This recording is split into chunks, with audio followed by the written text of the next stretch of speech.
बस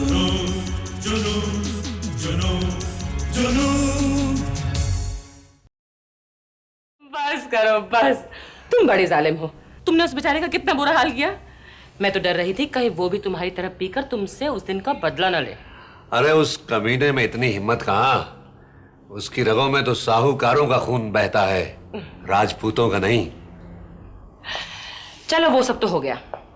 तुमने उसे दिखा दिया कि तुम उससे किस तरह इंतकाम ले सकते हो। अब उसे कुढ़ने दो और हमें अपनी गृहस्थी संभालने दो। मालूम है 1.5 महीने से हम विशाल से नहीं मिले। मालूम है रानी साहिबा, बिल्कुल मालूम है। वो मेरा भी तो बेटा है, लेकिन क्या करूं, यहाँ के झमेलों से फुर्सत मिले तभी तो यहाँ से निकलने की कोई सूरत बने। तुम अपने झमेलों को सुलझाते रहो और वहां तुम्हारा बेटा तुमसे दूर होता जाएगा। अरे नहीं भाई, ऐसा मत कहो। हमारे उस बेटे में तो हमारी जान बसती है, और इसमें भी जो आपके अंदर पल रहा है। पल रहा नहीं, पल रही कहो। मुझे बेटी चाहिए, चांद जैसी गुड़िया।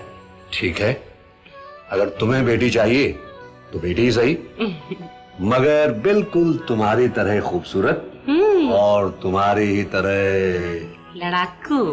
कुछ कुछ, मगर इस कदर भी तूफान नहीं। वो तूफान नहीं, आंधी हो। आंधी तो रानी साहिबा आप भी हुआ करती थी हमसे मिलने से पहले। तूफान तो आप हमसे मिलने के बाद हुए। बहुत बुरा सपना था रामदास भाई, बहुत बुरा। मैं मिन्नी को लेकर किसी हिल स्टेशन पर गया हूं। वो तेज तेज भागी जा रही है और मैं उसके पीछे पीछे भाग रहा हूं, उसे रोकने की कोशिश कर रहा हूं। मेरे दिल में ख्याल आता है कि उसकी डिलीवरी का वक्त करीब आ रहा है, और इसलिए मुझे उसकी इस बेवकूफी पर गुस्सा भी आता है। और फिर अचानक उसका पांव फिसलता है और वो नीचे सीधी खाई में। सपने सपने होते हैं साहब जी, सब ठीक हो जाएगा। आप तो खामखा परेशान हो रहे हैं। नहीं रामदास भाई नहीं, अब उनके घर की फोन की घंटी बजती रहती है, लेकिन कोई उठाता नहीं। साहब जी, नील जी के दफ्तर में भी तो टेलीफोन है। अरे हाँ, इस घबराहट में मैं भूल ही गया था। वैसे वो भी कई दिनों से नहीं आया। उसके दफ्तर का नंबर क्या है? जी मैं, खैर मुझे याद आ गया।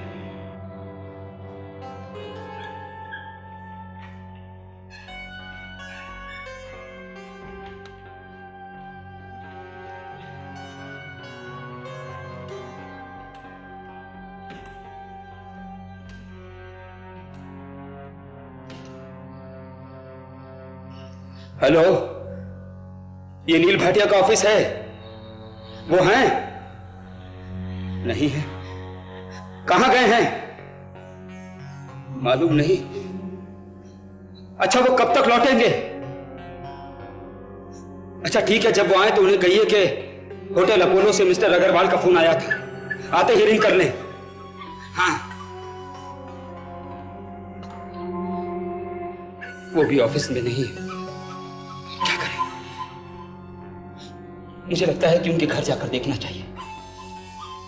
जब तक मैं खुद जाकर नहीं देखूंगा मेरे दिल को चैन नहीं मिलेगा रामदास भाई। ठीक है साहब, आप कोट वगैरह पहन लीजिए, तब तक मैं नीचे जाकर किसी को बुलाकर व्हील चेयर ले जाने का बंदोबस्त कर लेता हूँ। नहीं नहीं, व्हील चेयर ले जाने की कोई जरूरत नहीं, मैं तुम्हारा सहारा लेकर चल सकता हूँ। साहब जी, डॉक्टर ने टांगों पर जोर डालने के लिए मना किया है। तो ठीक है, किसी और को साथ ले चलेंगे। जाओ, किसी को बुला कर लाओ, मैं तब तक तैयार होता हूँ। जाओ। अरे भाई साहब, आप? नमस्ते जी। आइए आइए आइए।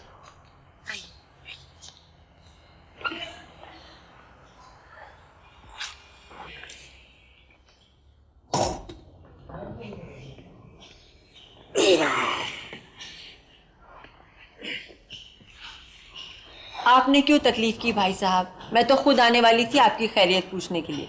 असल में ये नील को तो बिल्कुल वक्त नहीं मिलता।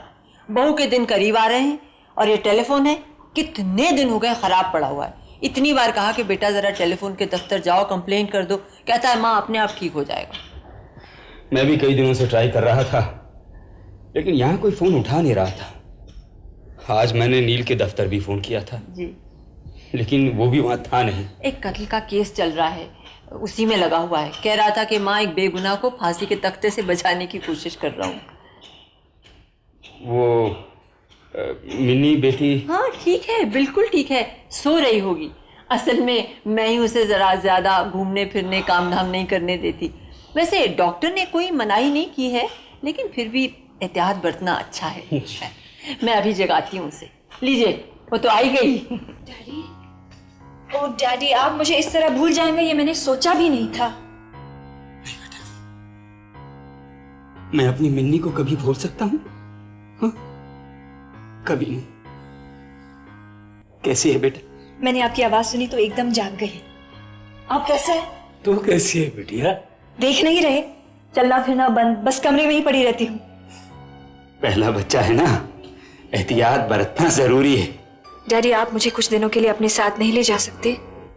हाँ हाँ, क्यों नहीं बेटी, तुम मेरे चांद से नवासे को जन्म तो दो, फिर तो आना ही है।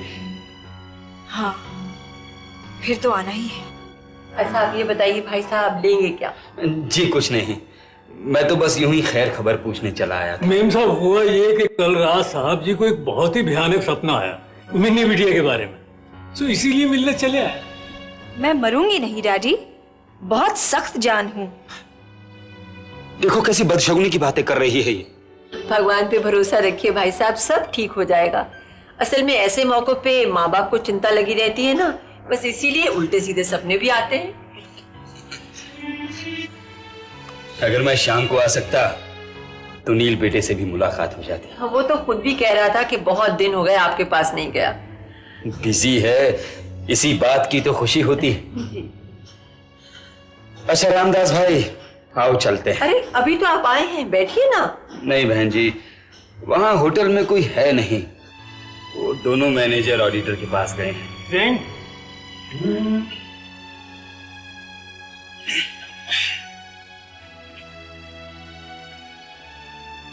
आप बैठिए बहन जी। बेटी तुम भी बैठो। नहीं नहीं बेटे, जाओ जाके डैडी को कार तक छोड़ के आओ, जाओ। मैं अभी आई, दुपट्टा लाती हूँ। रामदास भाई आओ। जी अच्छा आ जाओ, चलिए।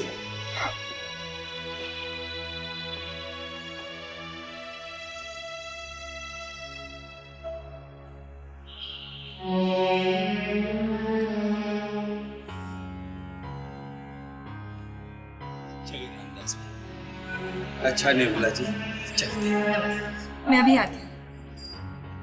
ध्यान से।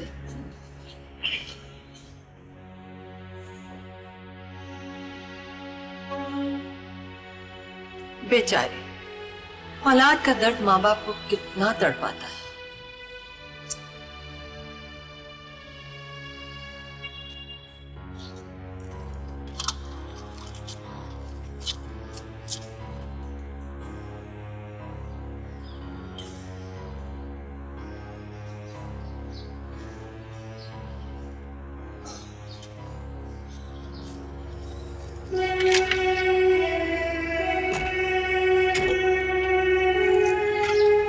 अच्छा बेटी, मैं चलता हूँ, अपना ख्याल रखना।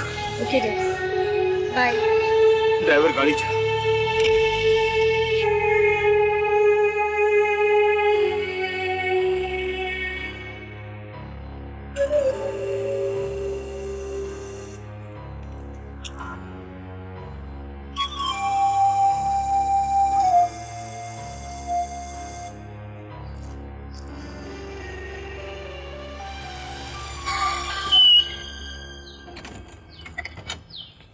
कहाँ गई थी?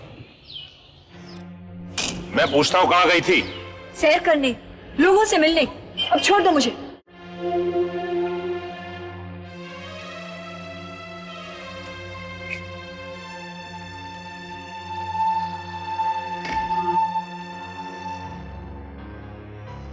अरे इस वक्त अदालत नहीं गए? मिनी कहाँ गई थी? वो अग्रवाल साहब आए थे ना, उन्हें छोड़ने गई है। तुम्हें नहीं मिले क्या?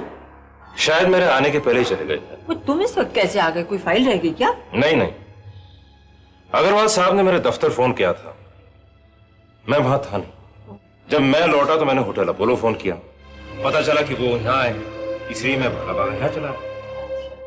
ये देखने के लिए कि कहीं मैं उनके साथ होटल अपोलो तो नहीं गई।